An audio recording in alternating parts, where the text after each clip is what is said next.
ही आहे आपली वाफेवरची सालपापडे. मी आता तळून दाखवते.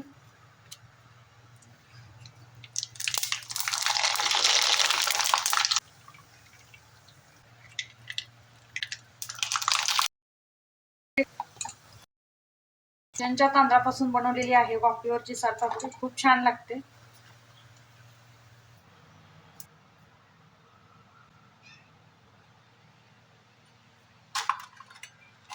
खूप छान आणि खुसखुशीत झालेले आहे.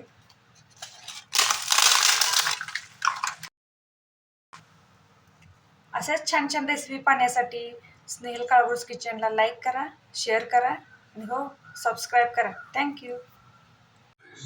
नमस्कार, मी स्नेहल. तर आज मी तुम्हाला रेशनच्या तांदळापासून पांढरे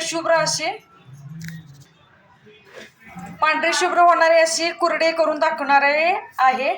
आणि काय करणार आहे, या पिठापासूनच मी तुम्हाला वाफेवरच्या सालपापड्या करून दाखवणार आहे.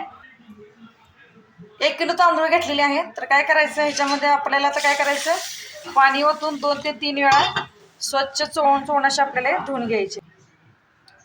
2 ते 3 वेळा मी तांदूळ स्वच्छ असे धुवून घेतलेले आहेत. तर काय करायचं, त्याच्यामध्ये तांदूळ भिजून आपल्याला काय करायचंय, पाणी ठेवायचं आणि काय करायचं, आपल्याला 3 दिवस हा तांदूळ भिजवून घ्यायचा आहे आणि रोज ह्याच्यामधलं पाणी आपल्याला चेंज करून घ्यायचं आहे. चला तर आपण आता 3 दिवसांनी भेटूया. पाहू शकता तांदूळ असे सुकले. जास्तही सुकवायचे नाही, थोडेसे असे ओलसरच ठेवायचे. ते आता मिक्सरच्या भांड्यामध्ये आपण बारीक करून घेऊया.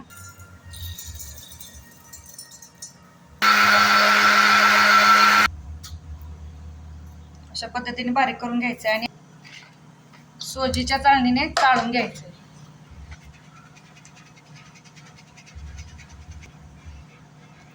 याच्या सालपापडे मी करणार आहे आणि कुरडे करणार आहे. आता अशा पद्धतीने मी सर्व बारीक करून घेते.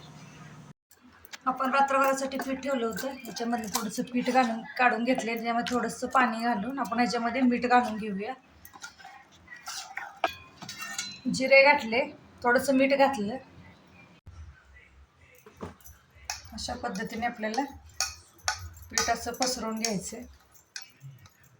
कोणाकोणाला पापड आवडतात अशा पद्धतीचे सालपापड्या कमेंटमध्ये सांगा.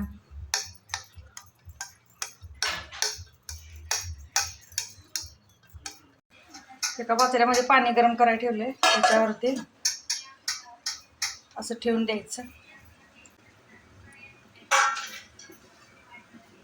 आणि थोडंसं असं सुकले की काय करायचं, आपल्याला असं पलटी मारून घ्यायचं.